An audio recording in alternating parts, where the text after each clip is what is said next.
And now, a live edition of NCBA's Cattleman to Cattleman with host Kevin Oxner.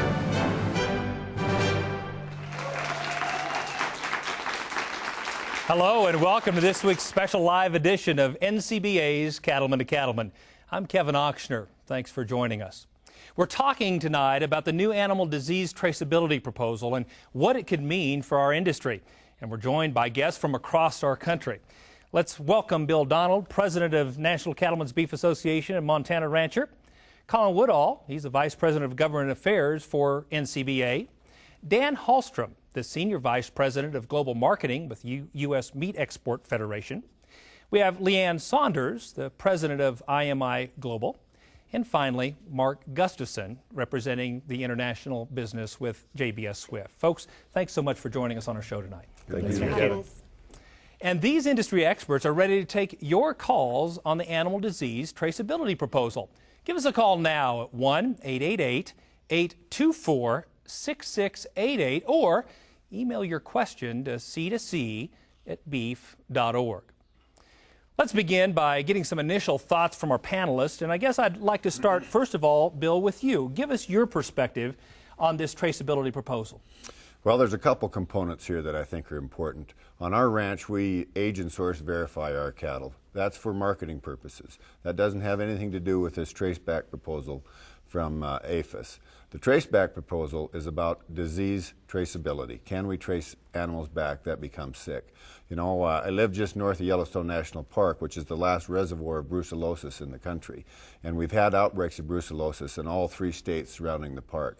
That showed me pretty quickly that it's important that we have some sort of a accurate, detailed traceability mechanism in place. That's what this new ADT is going to do. Very good. Colin, NCBA has been actively engaged in this discussion. What's NCBA's position on this? For several years now, NCBA's members have really debated this whole issue of animal identification and now animal disease traceability. And we've really seen a change in people wanting to adopt this and accept this. But I think the reason why is because it was a real focus on the traceability of diseased animals. The one thing that we were trying to caution people on is that this is not a food safety tool, nor does it really prevent animal disease. It just allows us to better respond. That's a great reminder. Dan, give us your perspective from an international viewpoint. Well, the U.S. Meat Export Federation is involved in the maximizing of the volume and value of beef products globally. And USMEF has a reach out to more than 80 countries around the world where we sell our beef products every year. And one of our main focuses is focusing on those issues that could increase or decrease the profitability and the value that goes into the beef animal. And traceability is definitely one of those issues that is also an impact on the marketing side as well as the access side. Very good. Leanne, your company provides traceability services and has done that for cattlemen for some time. What's your read?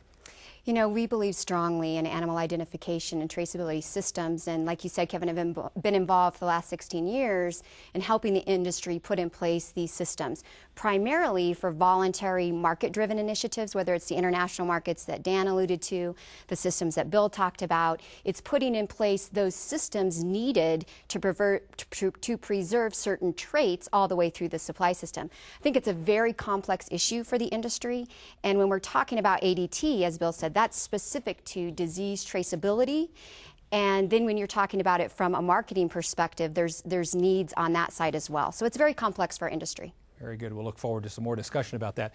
From your perspective, Mark, you sell beef to retail and food service customers around the globe. What's your read?